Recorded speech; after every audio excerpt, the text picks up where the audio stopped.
दोस्तों, मैं वीरेंद्र कुमार आपका स्वागत करता हूं अपने YouTube channel Himanshi math expert में। तो देखिए, आज का जो हमारा टॉपिक है बेटा, वो भिन्न और परिमेय संख्या में अंतर है। ठीक है, यानी कि फ्रैक्शन डिफरेंट रैशनल नंबर, यानी कि रैशनल नंबर में और फ्रैक्शन में क्या अंतर है। ठीक है, और स्टूडेंट के लिए है, सभी पढ़ सकते हैं 5वीं से लेकर 12th तक। ठीक है बच्चों, तो ध्यान दीजिए बेटा, शेयर कीजिए, कमेंट कीजिए और सब्सक्राइब कीजिए आज से आज चैनल, जो हमारी अगली वीडियो आपको जल्दी से जल्दी मिल सके। ठीक है, चलिए देखिए, आज का जो हमारा टॉपिक है बेटा, वो भिन्न में यानी कि फ्रैक्शन में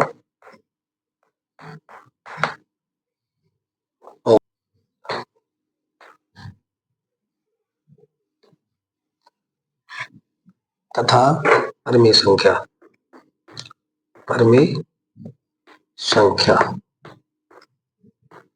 इंग्लिश में क्या बोलते हैं, रैशनल नंबर,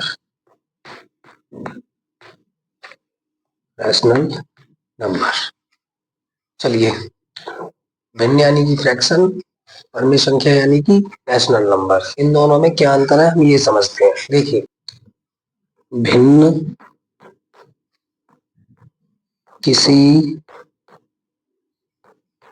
पूर्ण संख्या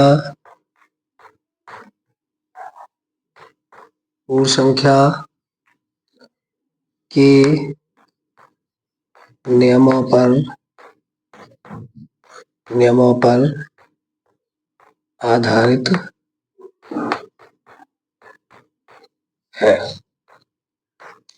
जैसे पूर्ण संख्या कैसी होती है हमारी, 0, 1, 2, 3, 4, 5, और किसमें केवल प्लस प्लस में।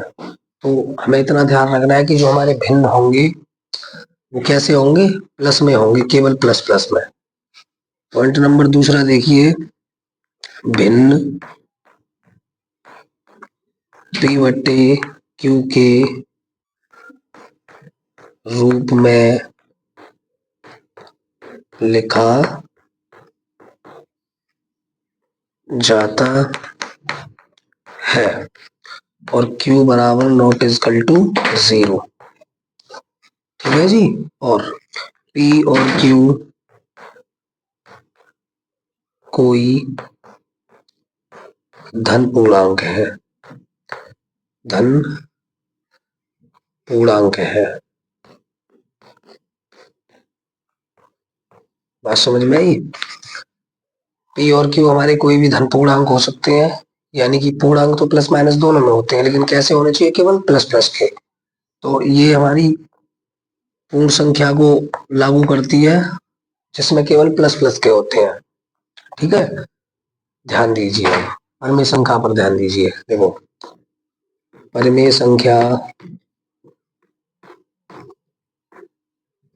आप ये भी कह सकते हो कि ये अंश बट्टे हर के रूप में है ना, अंश बट्टे हर के रूप में। ठीक है, और हर बराबर नॉट इक्वल टू 0, और अंश और हर जो हो वो हमेशा धनात्मक संख्या हो, ऋणात्मक ना हो, है ना, तो भिन्न है। अब परिमेय संख्या में देखिए, परिमेय संख्या को भी हम अंश बट्टे हर के रूप में लिखते हैं,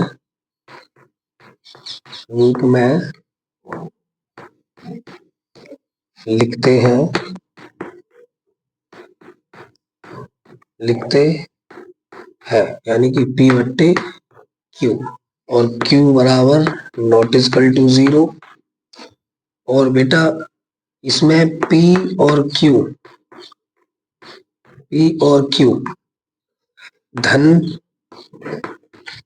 धनात्मक पूर्णांक यानी कि प्लस का, या ऋणात्मक पूर्णांक यानी कि माइनस का, दोनों हो सकते हैं। समझ में आई बात? ये P और Q दोनों पूर्णांक हो सकते हैं, प्लस का भी हो सकता है और माइनस का भी हो सकता है। देखिए, बात समझिए, कोई परिमेय संख्या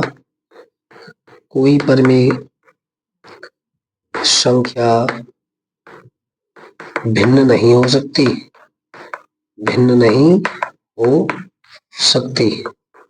क्यों?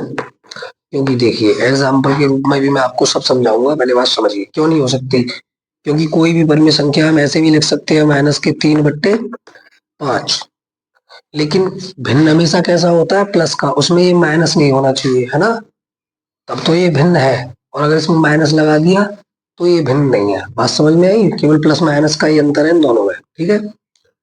अब देखिए, कोई परिमेय संख्या भिन्न नहीं हो सकती, है ना, जैसे लिख दिया -5/2, तो ये भिन्न नहीं है, परिमेय संख्या है ना। लेकिन कोई भी भिन्न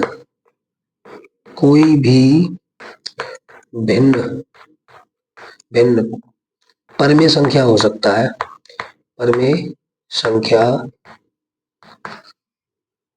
हो सकती है या होती है। प्रत्येक भिन्न एक परिमेय संख्या होती है, ठीक है जी। क्यों? क्योंकि भिन्न कैसे होते हैं हमारे, प्लस में, जैसे 5/2, 1/3, 6/5, 3/2, इस तरह से, ठीक है। समझ में आई? जो हमारी कोई पूर्ण संख्या निकाल के लेके आए, है ना, 3/3, बात समझ में आई? इसको काट दोगे तब कितना आ जाएगा, 1, और 1 के नीचे आप 1 मान सकते हो, तब भी 1 इसमें हमेशा प्लस प्लस में है, तो ये भिन्न है और ये हमारा परिमेय संख्या है। बात समझ में आई? परिमेय संख्या हमारी प्लस माइनस दोनों में हो सकती है, परिमेय संख्या प्लस माइनस दोनों में हो सकती है ना, दोनों में हो सकती है। लेकिन जो भिन्न होता है वो केवल प्लस प्लस में होता है। बात समझ में आई? भिन्न हमेशा प्लस प्लस में होता है और परिमेय संख्या प्लस माइनस दोनों में होती है। बात समझ में आई भैया? चलिए, वीडियो अच्छा लगा हो तो लाइक करें, सब्सक्राइब करें और ज्यादा से ज्यादा शेयर करें और कमेंट भी करें।